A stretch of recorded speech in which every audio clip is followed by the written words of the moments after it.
Halo semuanya, welcome to my channel. Nah, pada pertemuan kali ini kita akan membahas tentang perubahan entalpi. Di mana perubahan entalpi reaksi ini adalah jumlah energi yang dibutuhkan untuk membentuk atau mengurai suatu zat yang ada di dalam suatu reaksi.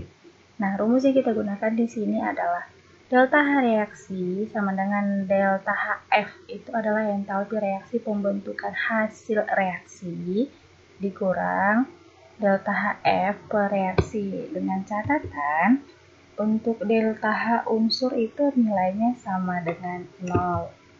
Oke, jadi di sini kita akan membahas langsung ke soalnya saja ya. Tetap rumus yang kita gunakan nanti harus kalian ingat ya, delta H reaksi adalah rumusnya itu delta HF hasil reaksi dikurang delta HF per reaksi. Contohnya di sini diketahui delta HFCO2 itu sama dengan minus 393,522 kJ per mol. Kemudian delta HFCH4 itu 74,873 kJ per mol. Dan delta HFH2O itu sama dengan minus 241,827 kJ per mol. Nah, yang ditanya adalah delta HC. Perhatikan di sini bedanya ya. Di sini delta HF itu adalah pembentukan dan delta HC itu adalah pembakaran.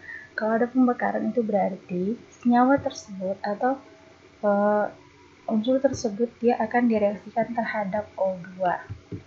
Dan hasilnya kalau dia pembakaran sempurna akan menghasilkan CO2 plus H2O. Nah, jadi di sini dia reaksinya CH4 tambah 2O2 menghasilkan CO2 tambah 2H2O. Tentunya ini reaksinya sudah setara ya, bisa kita lihat jumlah unsurnya di kiri dan di kanan masing-masing jumlahnya sama. Jadi harus diingat ya, harus disetarakan terlebih dahulu. Oke, tadi dikatakan bahwasanya delta H reaksi itu adalah delta HF hasil reaksi. Hasil reaksi itu adalah posisinya yang berada di sebelah kanan ini.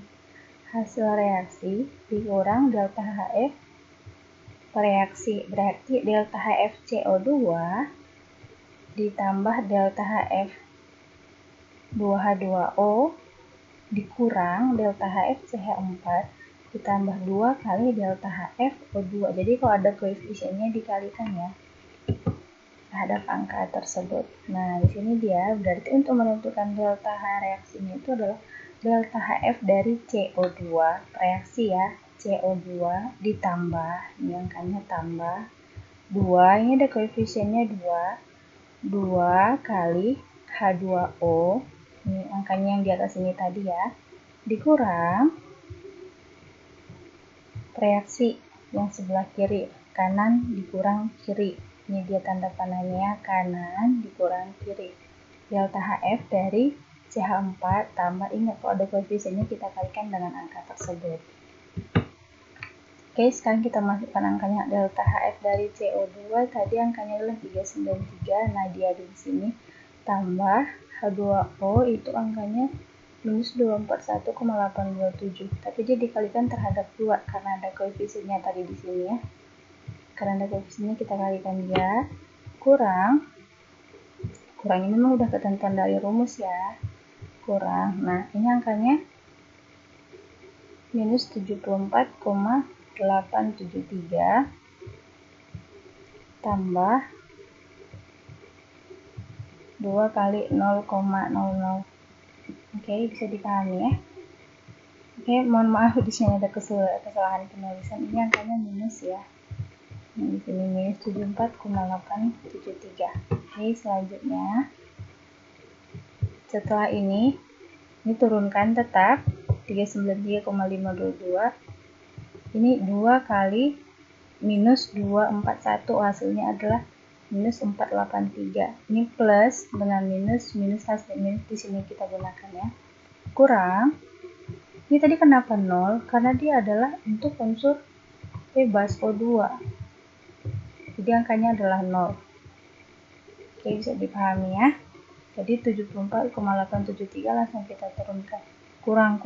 Berarti nanti hasilnya adalah positif. Sekarang ini kalian jumlahkan terlebih dahulu. Dikurangkan. Jadi hasilnya diperoleh minus 877,176. Ini jadinya tambah. Oke, kurang-kurang hasilnya adalah menjadi tambah.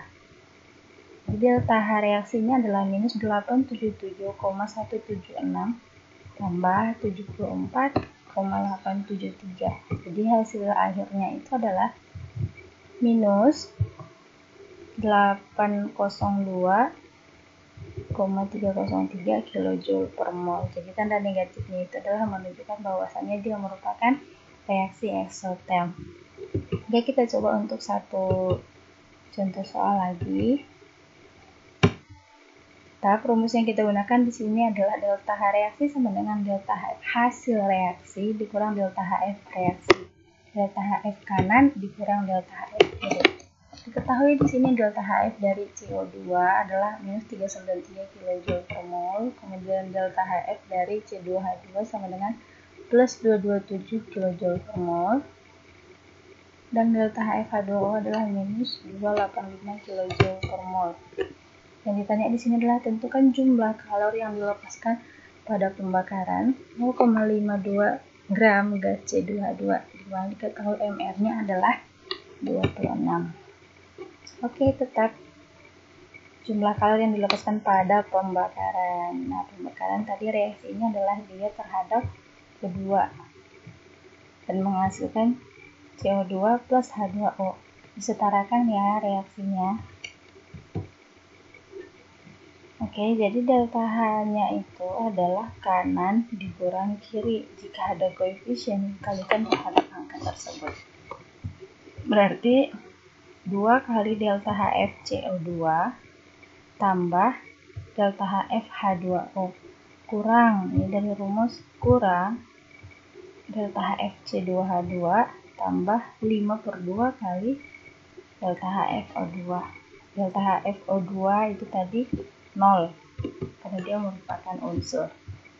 Jadi kita kalikan, masukkan angkanya 2 kali dari atas ini ya, minus 393 tambah minus 285 itu dari yang diketahui tadi kurang plus 227 itu untuk C2H2 tambah 5/2 kali 0. Mau berapapun deh kalau dikalikan sini sama dengan 0.